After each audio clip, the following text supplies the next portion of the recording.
All right, Kiss Army, welcome to the KissFAQ Podcast. Thank you for giving us your time today and letting us into your head. I hope we don't do any damage. We're just a bunch of Kiss fans and we talk Kiss. So come along for the ride. You've got nothing to lose.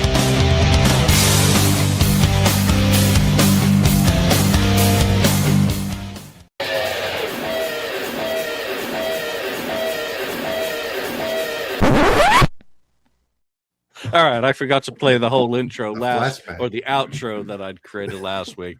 If you missed last week's episode, we went in depth into our opinions and feelings about the 40th anniversary of Vinnie Vincent's Invasion. Thank you for everyone who's joining us live and joining us afterwards, wherever you listen to this show. Your support is appreciated. Today, we've got the voice of reason, Ken. Daniel's back from traipsing around wherever Daniel traipses around when he's not podcasting in English or Swedish. Lonnie slid in as the intro rolled, and he's still relegated to the outhouse. Correct. One more week. Yeah, I think it looks great. Almighty. The doghouse. The doghouse.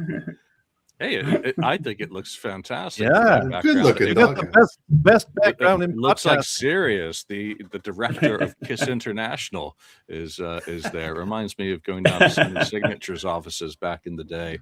So thank you to everyone who's joining us again. Ghost Musician Union, Cinemac.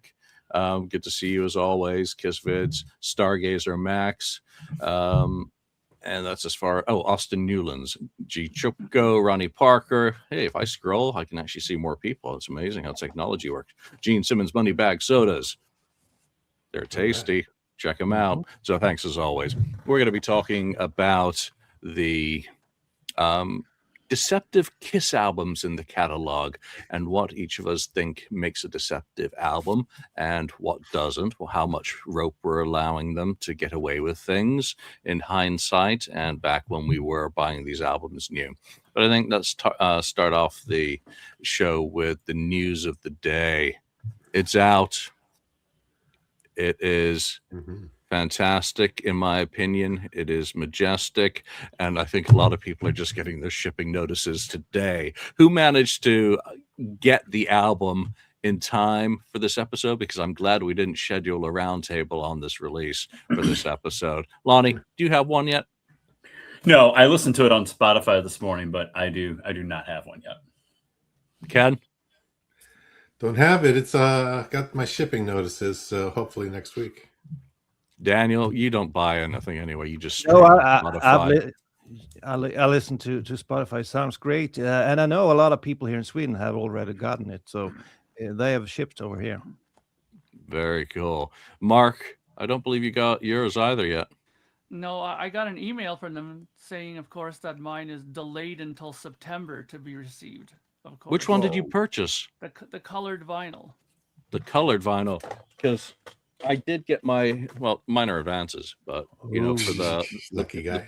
the picture disc, which again, I don't play picture discs, listen to albums, so very happy with how the package turned out. It's absolutely, again, I've been singing the praises of this because I really believe this is the way to go with these archival type releases.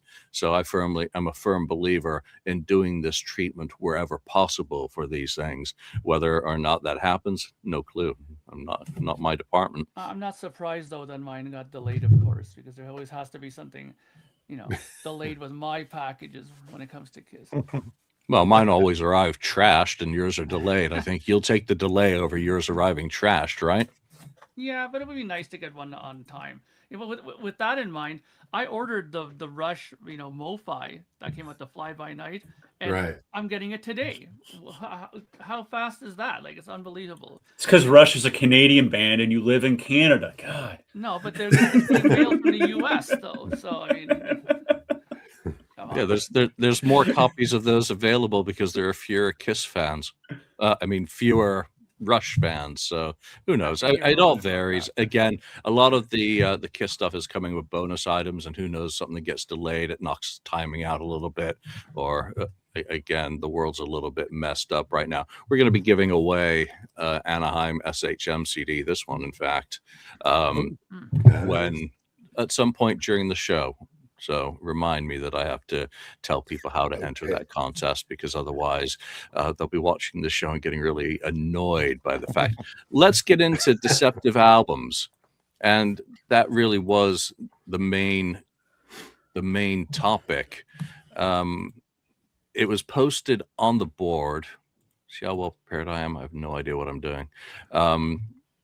By 4 Who Are One. So thank you for coming up with the topic. And they posted in their poll, I'm referring to the members on the cover, or in the Live 2's cases, how live it was. You may have other criteria. And of course, we're going to throw other criteria at this question. What is the criteria, Lonnie, that you use when thinking about a Kiss album, or for any band really, being deceptive? I think the first thing that comes to mind is who's on the cover versus who plays on the album.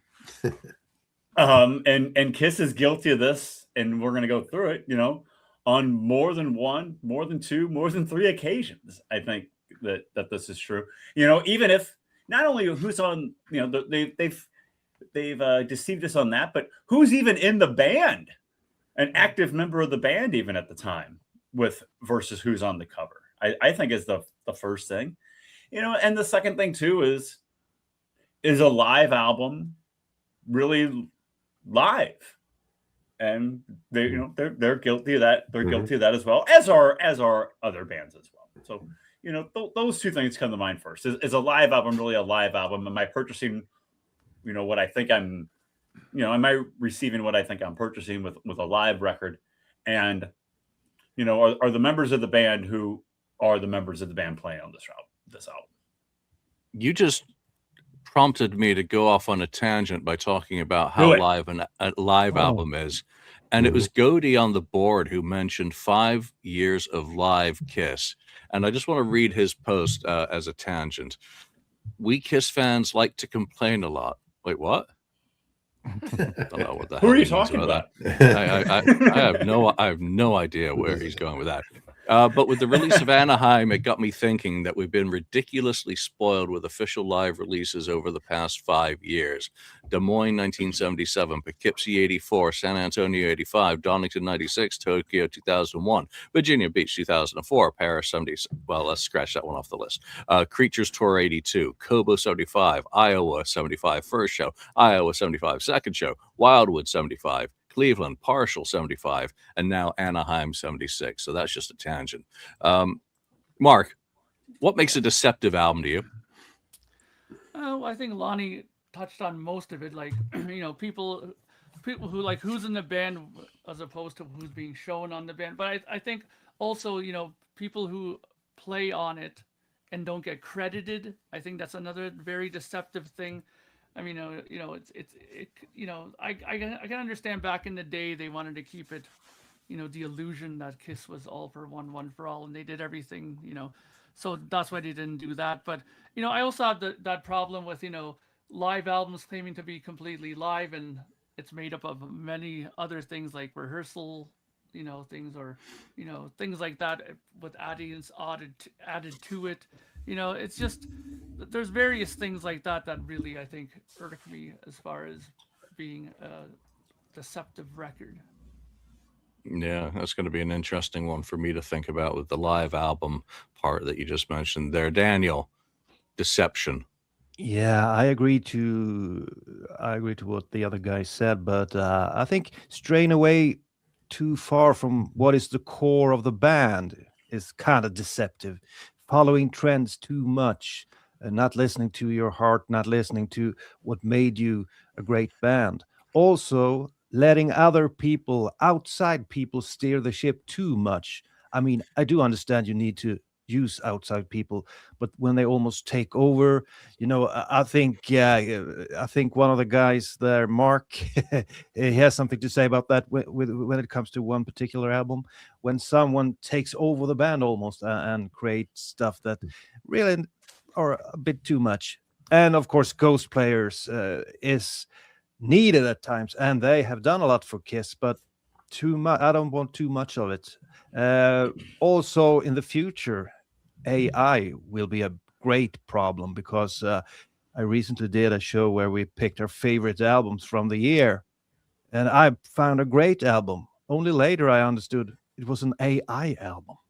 So that was terrible, Oh, and that turned me completely off. It sounded great, everything from the singing to the playing, and then it's too good. It was an AI album. And when it comes to live albums, you touched on it, but I like that they fix some of the things. I don't want to hear bum notes on a live 1 or 2 or 3. So I think they should fix some stuff, but not too much. But I do like that they fix some stuff, because when you listen to the soundboards, it's tough getting through some of those songs when they play bum notes or singing in the not real well. So stuff like that. Yeah, you just mentioned an interesting thing with AI. How much AI is okay? Is it the same level as how much Ghost Players is okay? I'm thinking, to Peter Jackson and his treatment of material in the Beatles catalog in order to clean up and restore as a tool versus a cheat, like, what was it, Sono? That could be used just to create from scratch, stealing from other artists. Do you see a balance between it as a tool and it as a cheat? Are you asking me? Yes, you're the one who talked about AI. Yeah. Okay, I thought it had some ways. Well, AI, I think for sure it will help bands in the future a lot, but as long as you don't do stuff that you can't reproduce live. On the other hand, will bands play live in 10 years? Or is it just tapes? Or not tapes, they use some files instead of instruments.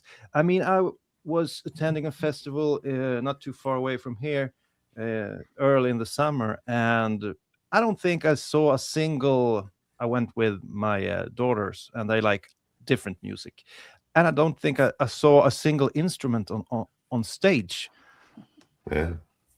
Because they do it in other ways. So I like instruments. I like I enjoy the knowledge, the skill level of people playing instruments. I do appreciate that. It's hard to see like a 10-year-old creating a great album just using the computer. That turns me off. Yeah, fair enough. Lonnie, just quickly back to you for AI. Oh, I mean, for music, for AI, no, I am very anti that. I mean, I'd rather have a ghost musician than AI every day of the week. I mean, music is about feel and about soul, and there's no soul and there's no feel to a computer. So I'm 1000% against it. I'm gonna, before I go to Ken, I'm gonna go back to Mark on that very dangerous question as the only real music creator in the house here. Yeah, I have a real issue with it, mainly because as a person who spent much of his teenage years, in his room practicing 6-7 hours a day, trying to get himself really good on his instrument, and then, succeeding decently enough to play it, to get into bands and to do stuff like that, and to meet like-minded people like that. It's absolutely alarming to think that some putz at a grocery store who's bagging groceries can go home one day and sit in front of. Why do you hate grocery baggers? That's just an example. If you like, or a plumber, or somebody who comes in and decides to sit in front of a computer and hit a few buttons and put some ideas in, and all of a sudden he has this song created that he had absolutely no skill in doing himself. That to me is just completely wrong and should be instantly. Yeah, I just tried to bump your mic up a little bit. So, all right, Ken, going back to the original question I asked some time ago, if you can remember what I asked, that and AI. Yeah. Well, first of all, Mark's going to have to bag his own groceries next time at the store. But anyway, yeah, I agree with everyone about the deception and that sort of stuff. As far as it's all over the board with Kiss, whether it's false advertising, marketing, or keeping things hidden behind the scenes, so the fans don't know that this person didn't really play on this or that, and so on. which they've done a lot of that. So it's multiple things, or they promise something, and then you get it, and then it's not that what they said it was going to be, and that sort of stuff. So it's a multitudes of things that are deceptive that they've done. As far as AI, I don't like AI in general. If it's to just create music, period. But I think it's okay for stripping out things to make it, better, just without affecting the music itself, like that, that Beatles software that we've talked about, where it breaks out each instrument and vocal, and then you can put it back together. Kind of thing. Now that's okay, and maybe one bum note, kind of thing. But otherwise, really, I don't want it doing anything with, like, especially singers' voices, or trying to, put them in tune, like the auto tune stuff. Basically, auto tune's kind of that, right? AI. So no, I don't. I think that's crap. I mean, if you can't sing, just lay it out there. You can't sing. Be Lou Reed, whatever. So, I don't, who wants Lou Reed in tune? Listen to that. I don't want him either way, but that's just another story.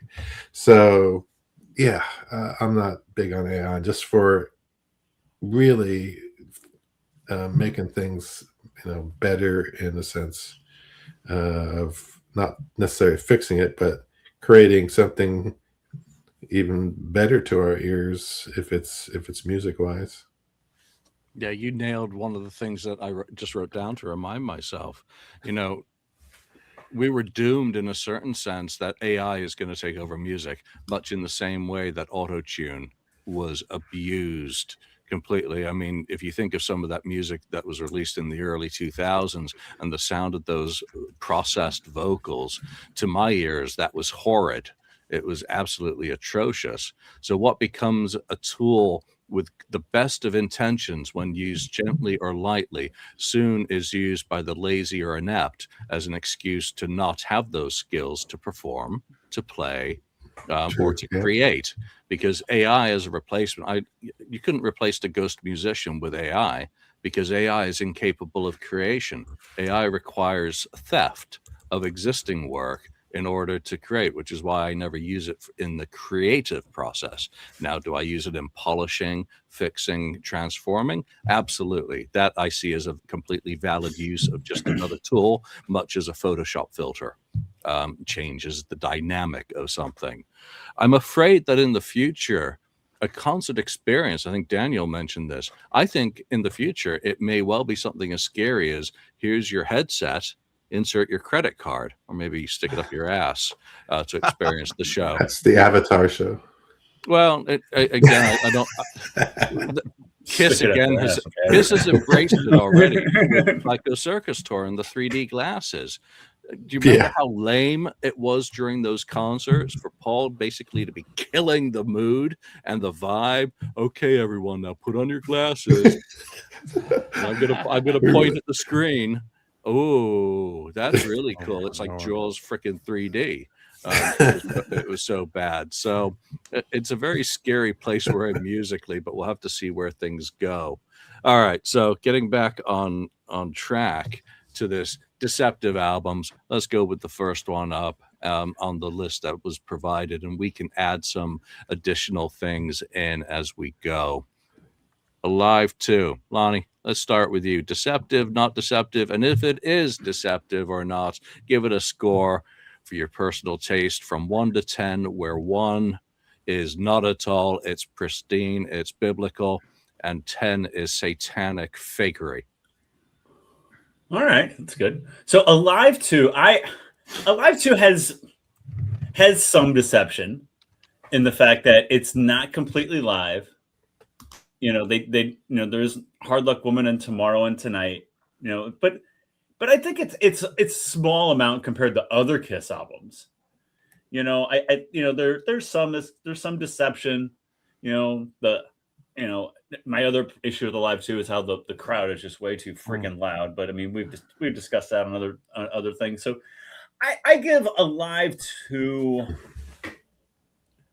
a 3 in the deception category. I give it a 3. It's deceptive enough, but majority of it is pure, and I can enjoy it for what it is. But when I get to Hard Luck Woman, when I get to Tomorrow and Tonight, I kind of lose the feel a little bit as opposed to the other live songs. So I give it a 3. 3 out of 10 from 1 to 10. Right? Yes, sir. Mm-hmm. Yeah, so it's not setting off any alarms for Lonnie. Correct. There. Correct. Yep. Daniel, what about you? And you're also going to give us a score for each one of these on the scale of 1 to 10 because you didn't do your homework.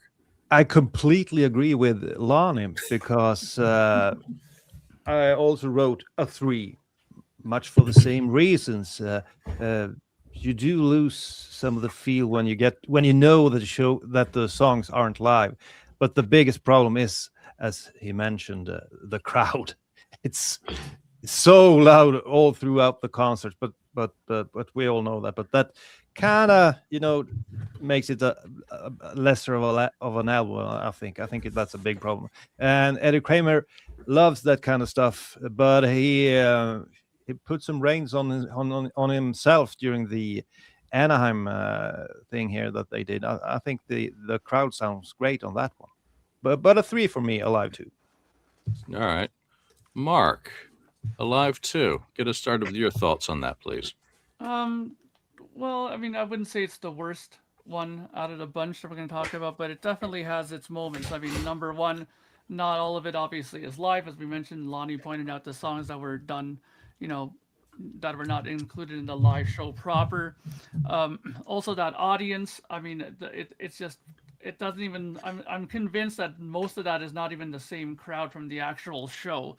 I mean, you can hear edits, which we listen really close to it, that there's audience things that change up here and there that just sounds very odd. And of course, Bob Kulick's stuff on the side 4 stuff is an obvious, alarm bell there too.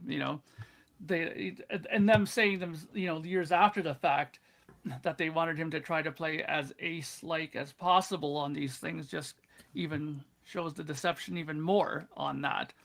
Right, and for a long time there was that running rumor that Peter Criss didn't play drums on some of them, which we know now after the fact is not true, that he did play on there. But I mean, it was even going that far that people didn't even believe that Peter Criss was on the studio tracks.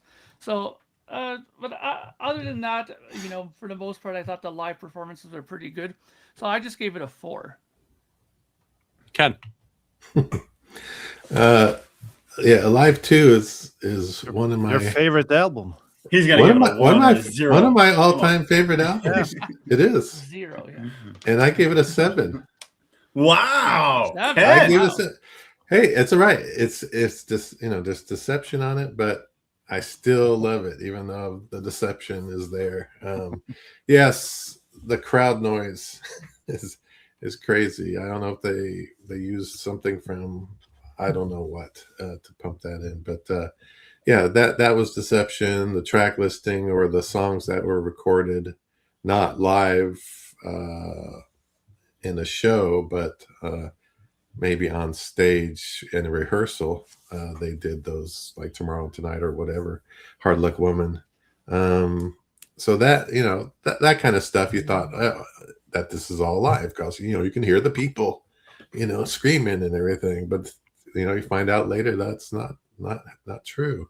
As for the guitarist, that other part, they don't mention Bob Kulick, played on a solo on this or that. You still think it's the 4 band members and so on. So yeah, that one was a deception. Both the lives are a big deception, but I prefer the what they don't. Just real quick, I think at times when you play something during sound check and record it and use it for an album, it can be very successful. I think my favorite version of I Was Made for Loving You is the one on Alive 3, They never played that on the Revenge tour, Nope. so they must have played it at a I sound don't check know. or at another point. But that's a great version. Yes, I mean, you're right. Stuff can still be, great, but the deception was there. Back in the 70s when they were at their peak when the Live 2 came out. So they're not going to say, oh, that's not really the crowd that was there. It would just be a big turn off and downer kind of thing. So yeah, Wouldn't it be Alive? Yeah, I think it would be kind of cool if someone could use AI and extract the audience from Alive 2 so you can listen back to it, because I think you could pick up some really interesting things. Well, you can hear the same thing being played over and over. A loop. It's kind of looping stuff. Yeah. So anyway, yeah, I gave it a 7. I mean, if you want to divorce that bad, if you want to divorce that bad, yes, isolate the Alive 2 album, just put it on loop in the house. It's going to end it all very rapidly. Yeah.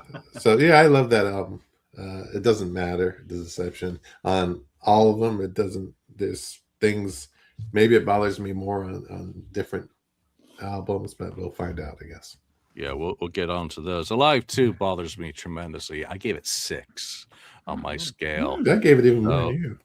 Yeah, well, for me, it bothers me on multiple levels in hindsight.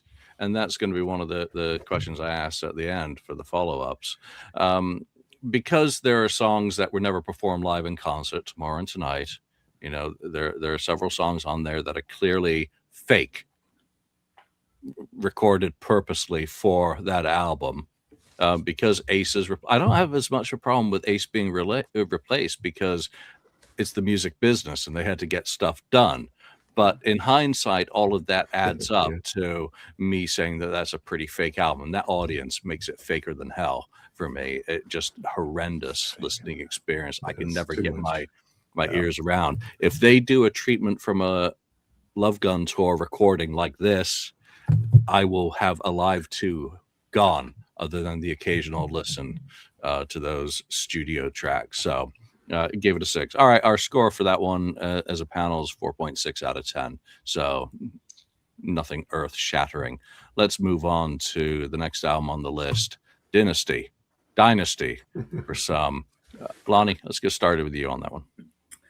So Dynasty is going to be a little higher than Alive 2, obviously, because we're getting into some different territory with who's playing on what a lot more.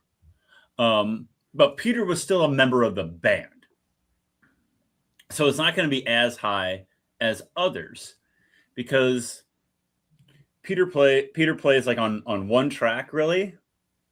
So, and Peter's, but Peter does, and Peter sings on the album too. So I'm going to give Dynasty a 5 for Deception because we're starting to tilt towards honesty a little bit more. But Peter was still a member of the band. Peter did do the tour. But he didn't play much of anything on the album. So I'm going to go 5 on Dynasty. We're starting to tilt toward, eyebrow raising. What are you doing here? Mark. Well, I gave it a 2. The only thing that I have a problem with on this album, and I don't even really have that big a problem with it, is just that Anton Fig drummed on it. I mean, yeah, they do have it appear that Peter is the drummer on the album and everything, but I guess more discerning people than me, because back when I first came out and it was being played, I didn't have a clue that he wasn't drumming on it. Only years later, after when he started, I became a better musician and started playing with a lot of people and heard different styles of drumming. Only then did I start realizing that something was amiss with the drumming. But I love Dynasty, and I've said it many times. Dynasty is one of those records that I listen to still to this day frequently, and I've enjoyed it all the time. I mean, the Anton thing doesn't bother me. Sure, it was a shock at first when you heard about it, but like Julian said before, it's the music business. They have to get rolling. And, Peter wasn't pulling his weight.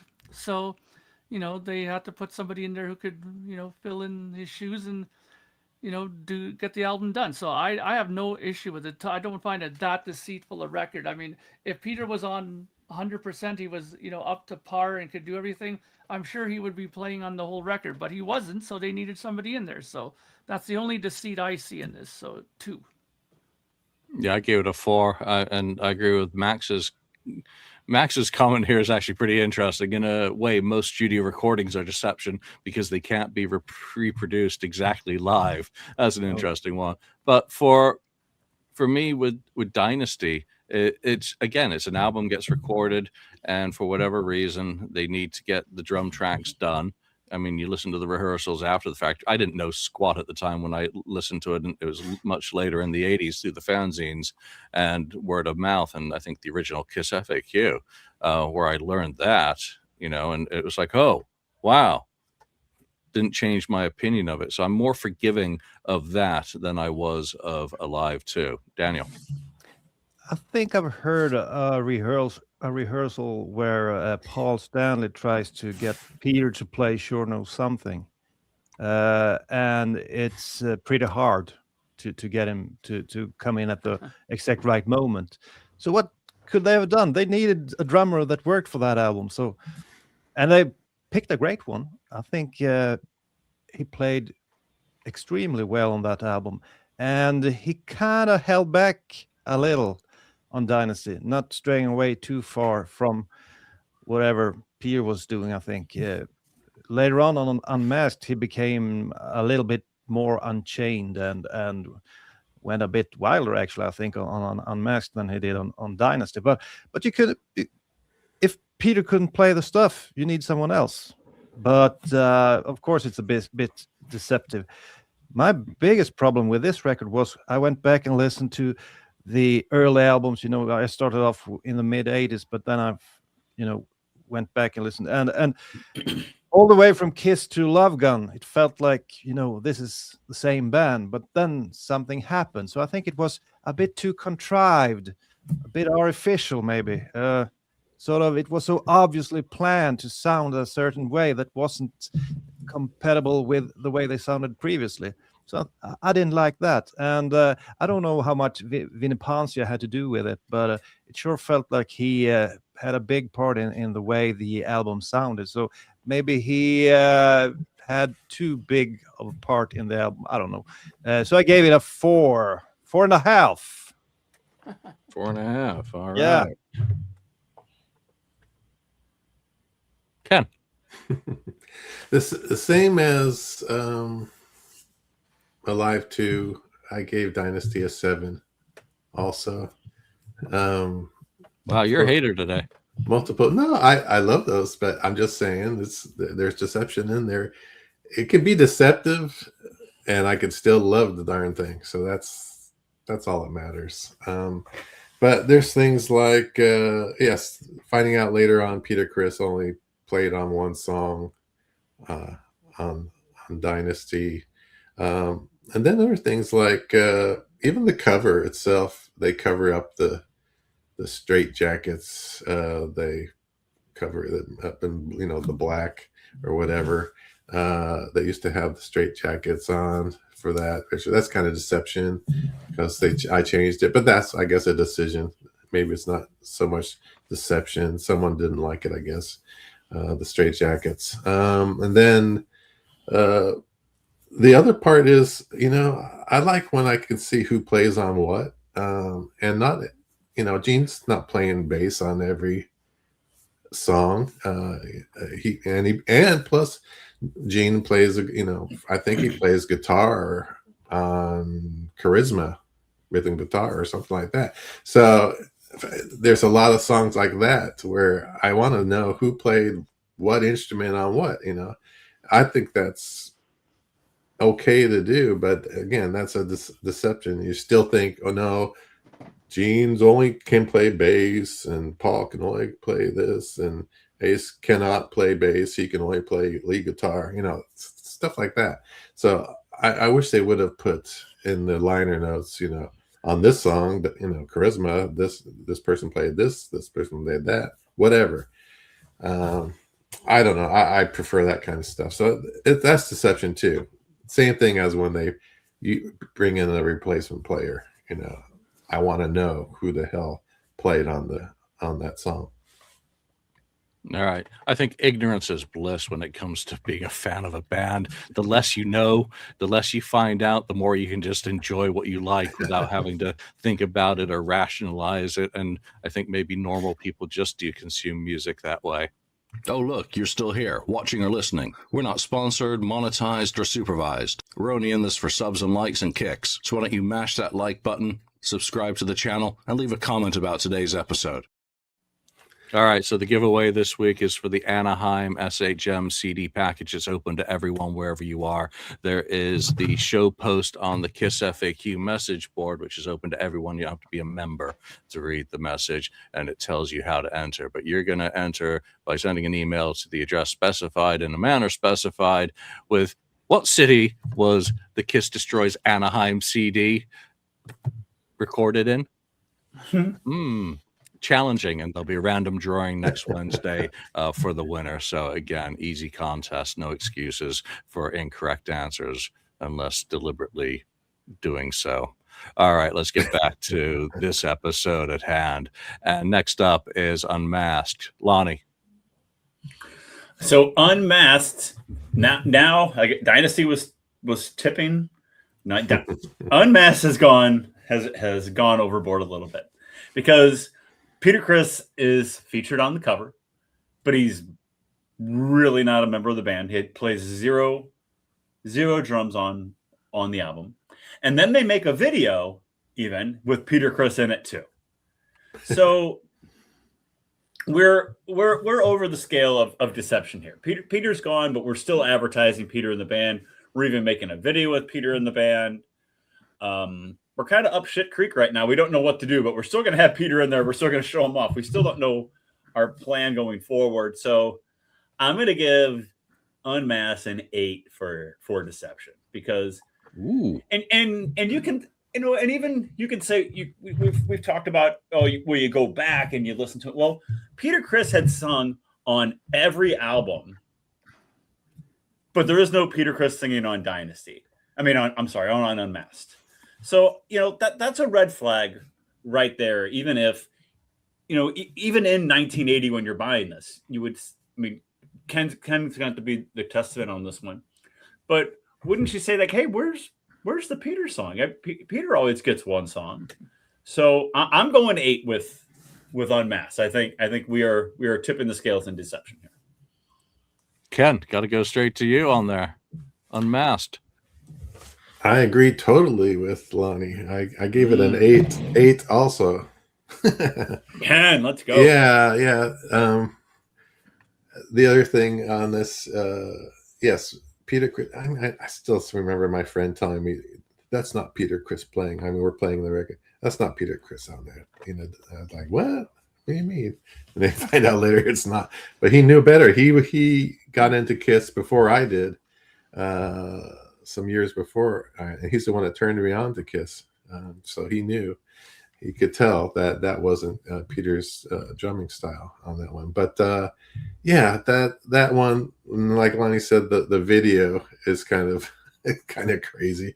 He's playing on the song that he didn't play drums on. On the video, it's like what? You find out later. It's kind of ridiculous. And the other thing is that cover. It's a reverse deception. Maybe they stink. They don't stink. They're great. I still think they stink. No, they're great. So yeah, the whole thing is kind of a mess around that point. And then I think they probably said they're going to be more rock or something. They usually say that after like Dynasty. Oh, we're going to get back to rock, and it's like, wait, this is more toned down than Dynasty was. So yeah, there's a lot of stuff there. Daniel. To me, this is another part in the period where Kiss were thinking a bit too much, planning the album to target certain audiences. I mean, if you look back just a few years on the great covers of Love Gun and Destroyer, they're certainly not meant for 8 or 9 years old. But this time around, it seems like they put the comic on the album cover in order to draw in some younger audiences. They changed the sound to a softer sound to attract maybe younger audiences as well. I just feel that this is really, really artificial, even though there are a lot of great songs on the album, but the whole sound of it, I don't care for. And of course, everything you said about, Peter not being a part of the album at all. I do like Anton Fig's drumming on the album, however. It's a great drumming on the album. The only clue we got that Peter wasn't a part of the band, except from him not singing a song, wasn't there a poster where he did kind of a wink? Yeah, that poster. I think that was the poster that's inside the record. Yeah, I think that was kind of a cool thing that they added. I think it's the only change from the original artwork that he does that wink in order to say, well, you guys, I'm not really a part of the band anymore.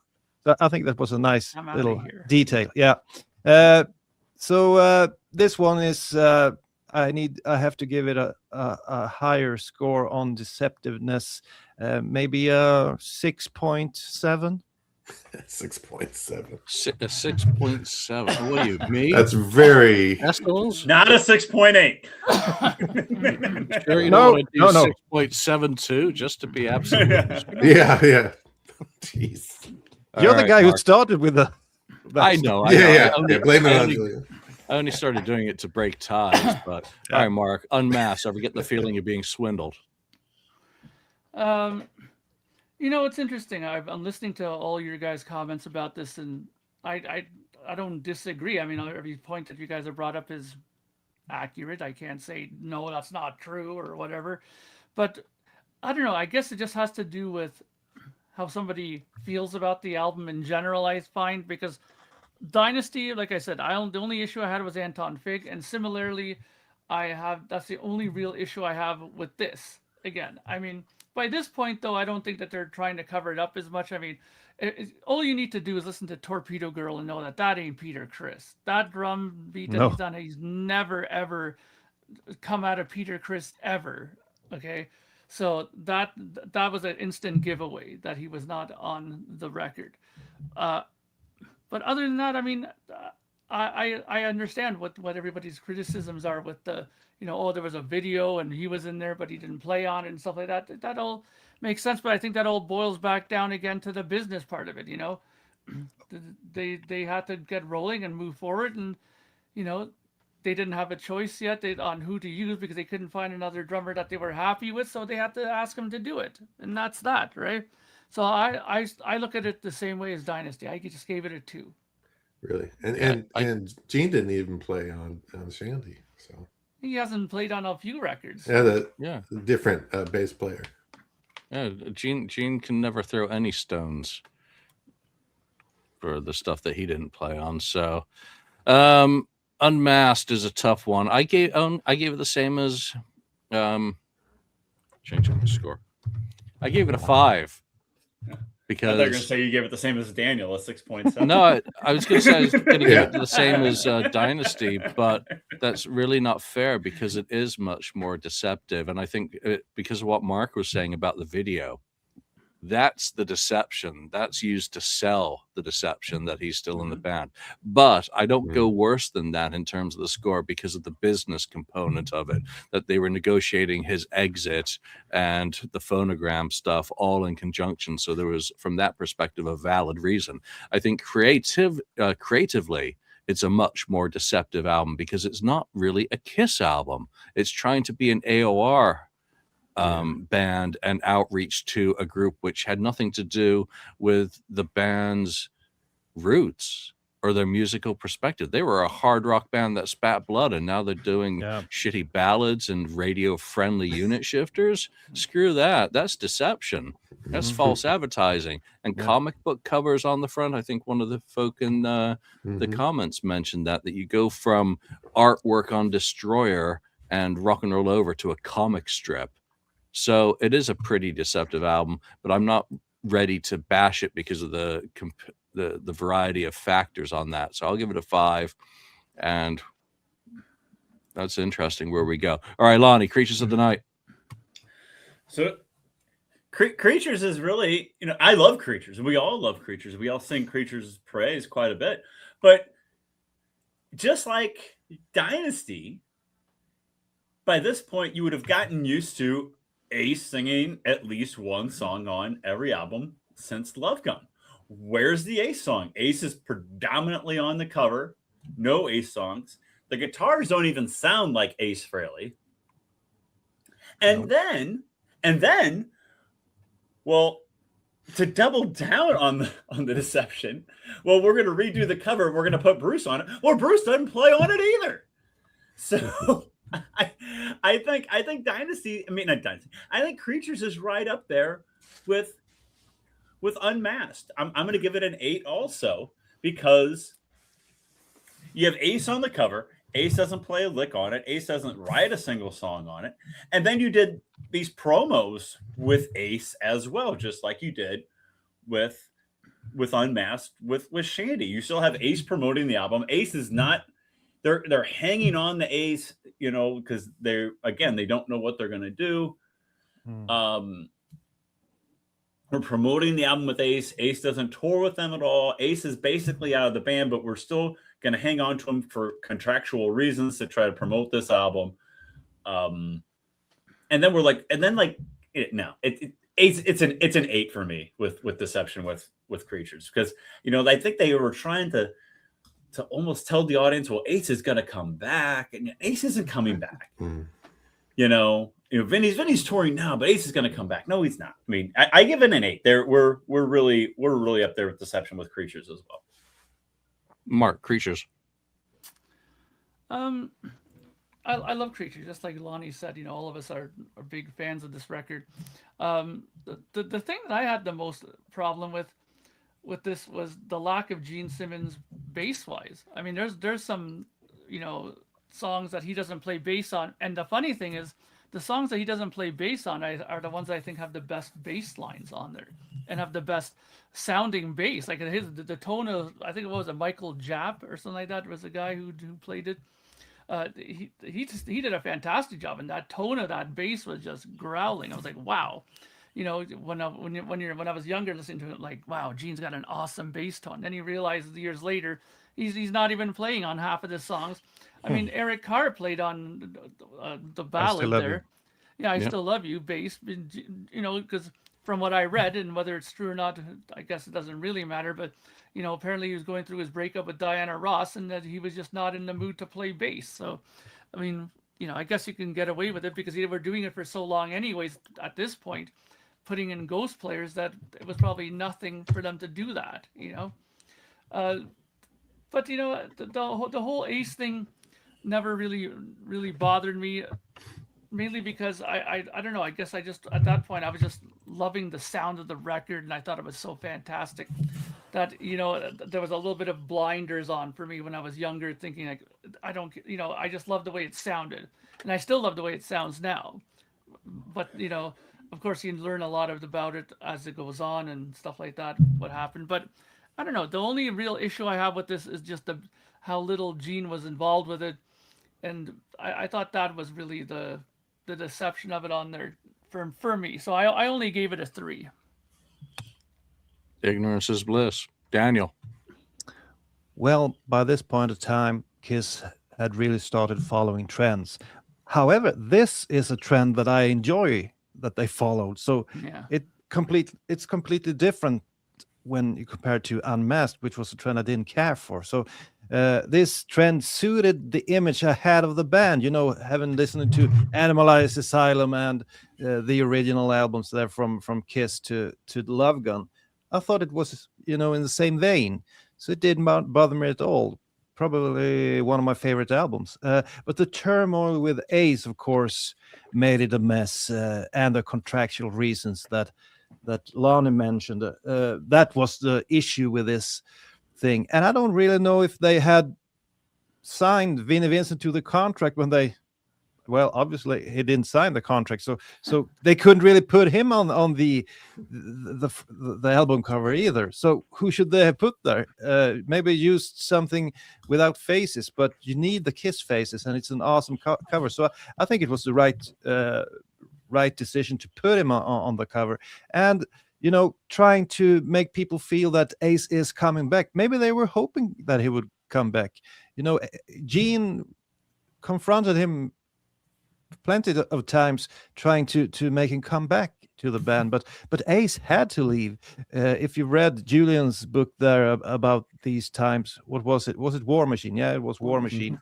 I mean, if he hadn't left, he would have been dead. So he needed to leave the band. There was no doubt about it. The Ghost players that they brought in did a fantastic job on the album. I mean, some of those guitar solos I truly love. So they really managed to find the right guys to pick up the slack when Ace was gone and go into a modern direction. So it's really hard to I can't go as high as Lonnie because it's such a great album, and what could they have done differently? But I have to give it at least a 5. All right, there we go. Yeah, it's a very deceptive album, but with reason. With Ace's condition after his car crash, they had to get an album done, so it's not too dissimilar to Unmasked. But then you have Gene not playing. Then you have Robin Ford, Steve Ferris, Vinnie Vincent, other guitar players, potentially Steve Hunter as well was called during the sessions. So who knows? We know Bob did record, but it wasn't used. And again, just the number of Ghost musicians used to get the work done.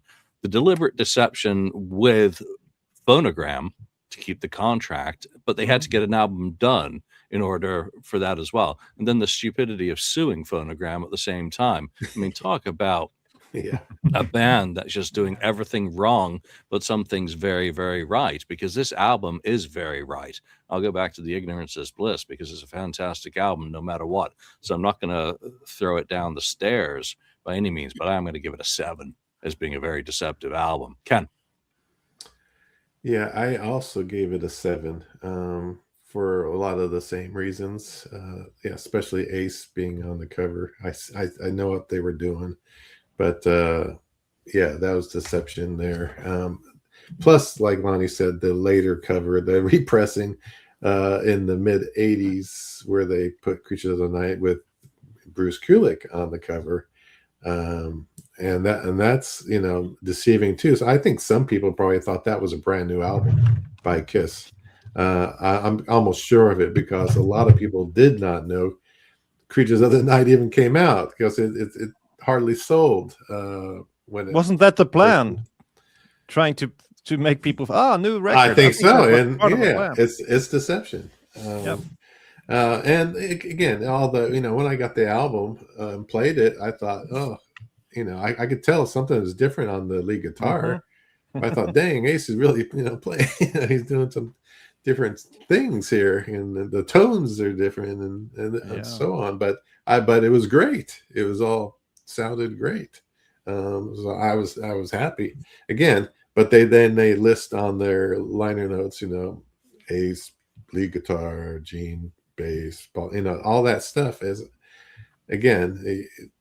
You just lay it out there, but I guess they're worried that it's going to hurt their image, I guess. And image is a big thing for Kiss throughout all their career. And they kind of, because of that, they have done a lot of deception. Yeah. Interesting all around on that. So let's get into the final album that was on the original list on the FAQ. Daniel, please bring us in with Psycho Circus. All right. This is the most deceptive album to me in the whole catalog, I think. Just the fact that they tried to make us think that they were all together, we are one, kumbaya, all that kind of stuff. It was all BS, And that the fact, from what I understand, that the producer had a big say in saying that, well, Peter and Ace, they just don't cut it. And I don't know if that producer was right for Kiss, Bruce Fairburn or whatever his name was, and it was actually a real hard time for him as well. He just died a year or two later or something like that. I think this took a toll on him. It wasn't fun times for the band, and the album is not good at all to me. Of course, the opening track, the lead-off single, Psycho Circus, it's a great song, but other than that, it feels contrived, and they couldn't even make themselves sound like Kiss, even though they tried. It was like, I don't know, late 80s stuff on the album when they should have gone for some 70s stuff in the sound. So this one, it gets a high score. I'd give it like a 9 or something. Yeah, having done the reunion book, there was nothing in the contract that made a reunion album particularly appealing to the guys who signed that contract. Okay. So it's understandable from that perspective. I talk a little bit about the contract in one of the very early chapters. Lonnie, Psycho Circus. Yeah, Psycho Circus is maybe not only is the most deceptive Kiss album of all time, it may be the most deceptive album of all time, period. Advertising and billing it as the reunion album, Ace and Peter, I can't say predominantly on the cover because the cover's freaking awful, but we have a reunion tour with the 4 original members. Let's put a clown on the center of the cover. just absolutely horrendous. But we're not talking about that. We're talking about deceptive. And you're just billing this thing as your reunion cover, I can't get the cover up in mind. You're just billing this thing as a reunion album with Ace and Peter, and we're back together. Everything's great. I remember a couple days before the album came out, they were on Rockline and they were playing some tracks off the album. The only song I had heard previously had been, the single for Psycho Circus. And, I think they played Within that night, and they played Finally Found My Way to You, and they played Journey of a Thousand Years that night too. And they came back from playing Journey of a Thousand Years, and Gene's on there goes, yeah, I really like the end of that song where Peter does this drum like dun dun dun. And I'm just like, you're just lying to yourself. You're lying to everyone. And it is an easy 10 for me. It is the most deceptive Kiss album of all time, maybe the most deceptive album of all time. Well, tell us how you really feel. I will about that. Let's put a quarter in Lonnie there. Try to be good. All right, let's put a quarter in Mark. Well, I think that I'm 100% on board with Lonnie on this one. This is a 10 for me as well. This record, I mean, I remember when they announced the reunion, and me and my friends, we were all on board. We were excited to go check it out. They came and played here at the Sky Dome, and it was a big show, and we were in full Kiss mode at this point after a long time, because for a while, we were always fans of Kiss, but never as much as we were at this point when it came back, because there was a lot of talk about it. There was Kiss stuff everywhere again in stores and this and that. So the fever was running at a fever pitch, So I think that when they announced the record at first, like especially my friend Ted, he was super excited about it. A new Kiss record with Ace on it and Peter and this and that. We've been waiting for something like this for so long, and then it comes out, and you immediately knew that it just wasn't them. Like, just at this point, we were already much better. At least I was as well, a much better musician, could start picking out things a lot better. And just some of the things were just very clearly not original Ford. Even the solos didn't seem logical. The guitar solo, the drumming was definitely not, and just the whole, even the lyrics seemed disingenuous. It's like they were trying to beat you over the head with a hammer, like, we are one, and you wanted the best and all this stuff. It's like, look at how together we are. You can almost see them holding hands running down the street together, how they wanted you to believe that they were in such great sync with each other. It's just, it's almost nauseating And for that, I gave it definitely a 10. It's such a terrible record. I don't think, I can't even remember the last time I listened to that record. Julian, didn't you write a classic review of the album back in the day? An embarrassing one in hindsight. I mean, there were some songs that I liked a lot, and I was excited in the moment of receiving a new album, like many Kiss fans were. In hindsight, with information, things change, and that I think has colored me a certain amount, in that the stream of lies that came out of the band about this album, while I understand many of the reasons why after the fact, just makes it so much worse a crime than something like Dynasty or Creatures, where necessity was, they really blew an opportunity. And I think if they'd been, again, there's business reasons that make it more difficult than it would otherwise be, of just saying, just do an honest album with the four of you in a room, write the songs together. That's not how life works. Egos and money, et cetera, and all that just come in color. But for me, it was everything in hindsight, because again, I like some of the songs individually, but what they did with it and trying to sell it to us with that hard sell, once you started learning and just seeing how hard they were going to try and make it seem that it was, which it wasn't, just completely colors it after the fact, for me. So I gave it, what did I give it? I gave it an 8. Again, I gave it a little bit of room left because, again, you have Into the Void, which is legit. It's probably the most honest song on the album. And it's a sign of what could have been, not actually what was. And again, I hate the Psycho Circus theme, and they were selling that up from right at the end of the reunion tour, after they said they were going to go record an album. So it was just so contrived, and it's such a setup and such a disrespect. But when I got the album, I was overwhelmed with excitement. I thought it was the best drumming Peter Criss had done in years, the best guitar playing Ace had done in years. Gene was fantastic. They were all firing on all 4 cylinders. From that perspective, I was completely blinded. And then reality hit like a 10-ton truck. And boy, it hasn't let up since, because you're complaining about Psycho Circus again. Yeah, it hurt my feelings, all right? Ken.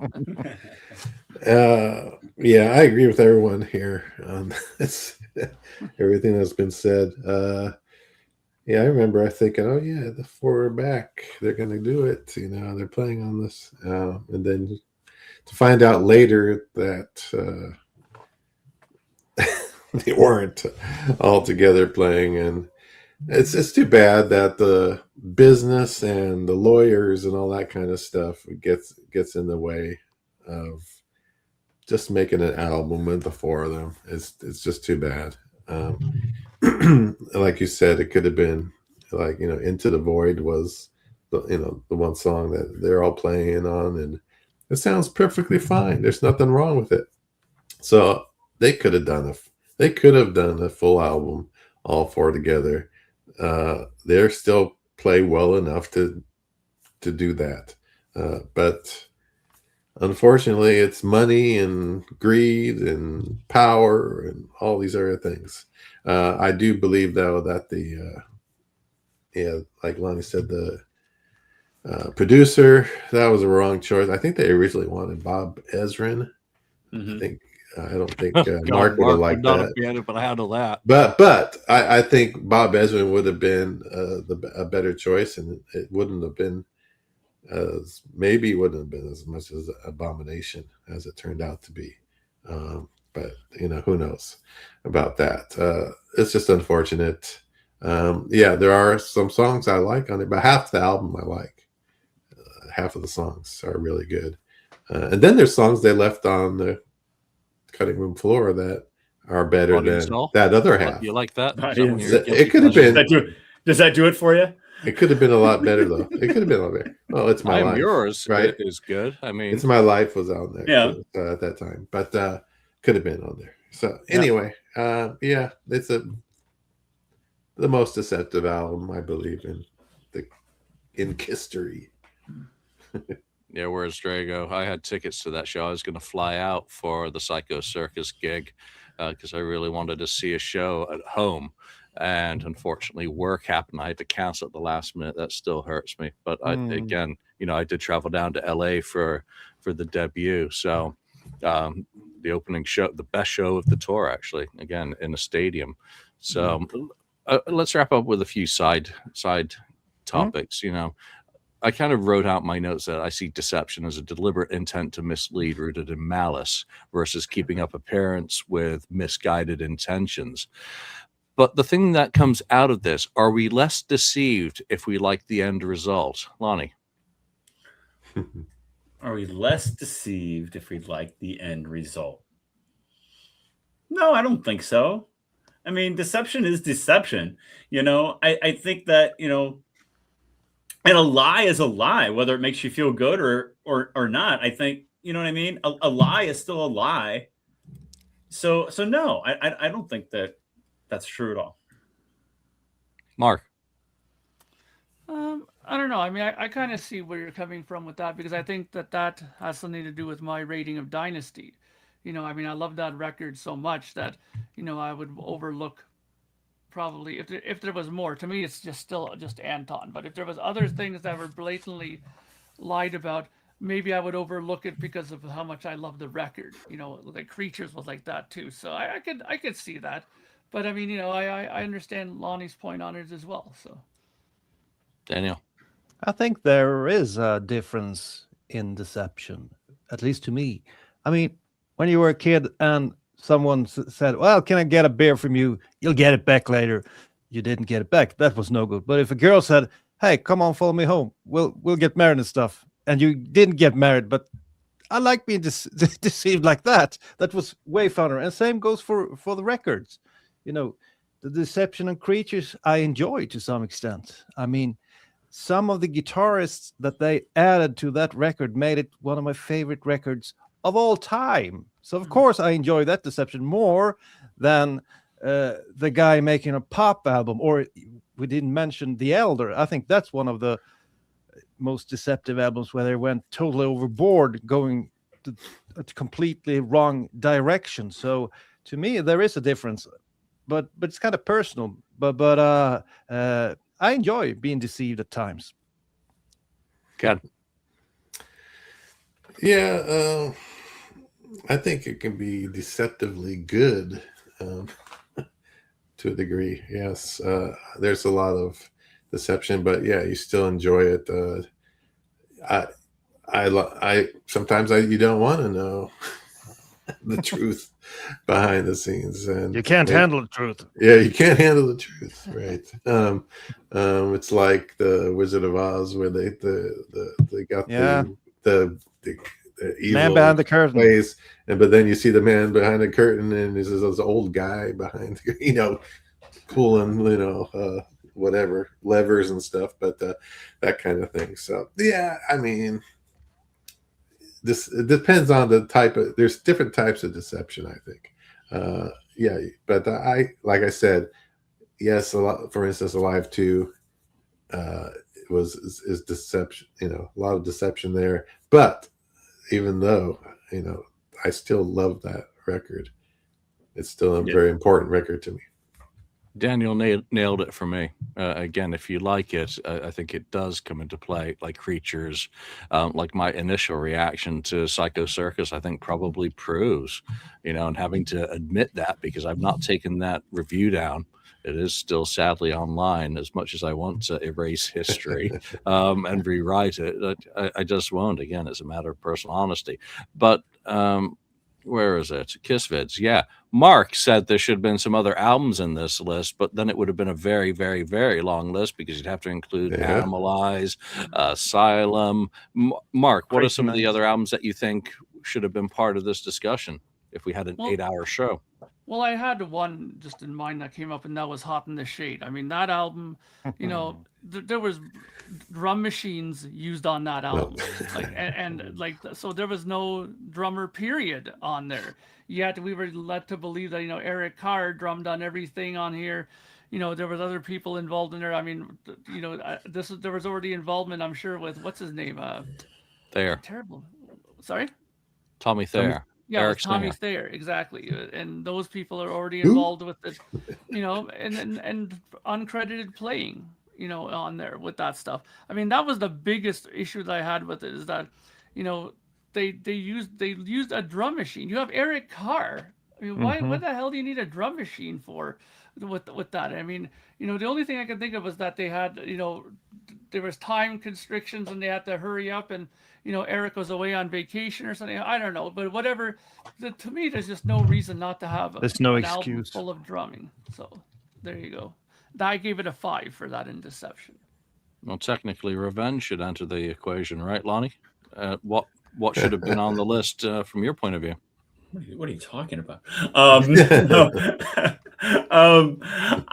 said the other one that I think that we could talk about Deception is Killers. Ace doesn't play a lick on those new tracks, but there he is front and center, on the cover, just like Creatures, just like Creatures and Unmasked, a person who didn't play a lick on the album is featured predominantly on the cover. So I'd say another one that we could have discussed is Revenge. Killers. Thank you. Ken. Yeah, I put a lot of different stuff on my list. I think one I feel is You ranked the whole damn catalog, didn't you? pretty much Destroyer, with the Dick Wagner playing Sweet Pain, and then I think it was Deceptiveness in a way, because Kiss changed their style. I mean, there was the early Kiss fans who got the first 3 albums and then Alive, and then they probably thought they were going to get something different, and that really turned off a lot of fans when they got Destroyer, and it was really polished, stuff that Bob Ezrin produced. So I think that was kind of a deceiving to the core Kiss fans, like what happened, kind of thing. So that one was one of them on my list, but it was about a 5 for me. Ken currying favor of Mark today. Interesting. Daniel. Well, there's something on every album. Even on Revenge, you have the Kevin Valentine playing drums on Take It Off, and you have some other guy playing the solo for Every Time I Look at You, I think. So Dick Wagner. Dick Wagner, once again. And don't forget Johnny Z playing harmonica. Oh, yeah, harmonica.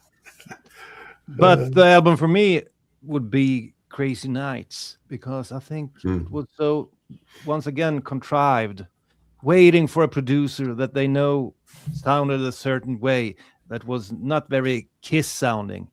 They waited a year for that guy, and he took the reins and took control over how the album should sound.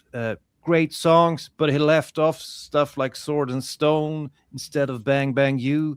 He made it sound poppy. He tried to make Kiss into Bon Jovi. Never liked that, but there are great songs on the album. But Crazy Nights for me would be a pick. Yeah, I think Animalize, Marco. Thank you. Yeah, that would be mine, because again, Gene is AWOL. Yeah, Alan Schwartzberg is brought in. So I think there's a certain amount of deception on everything, but thank God we've got a band with such a catalog and so many different angles from which to discuss these things week in and week out. Let's just do the least deceptive ranking and the most deceptive. So we find Dynasty to be the least deceptive of those 5 albums that were listed on that poll, and Psycho Circus is nearly 100% deceptive, 9.2 points. The rest are kind of tightly bundled together. Well, that's it for this week. Remember the contest if you're interested in a free copy of the SHM package. But for now, from Ken, Lonnie, Mark, Danny, and myself, thank you for joining us, and we shall see you next time.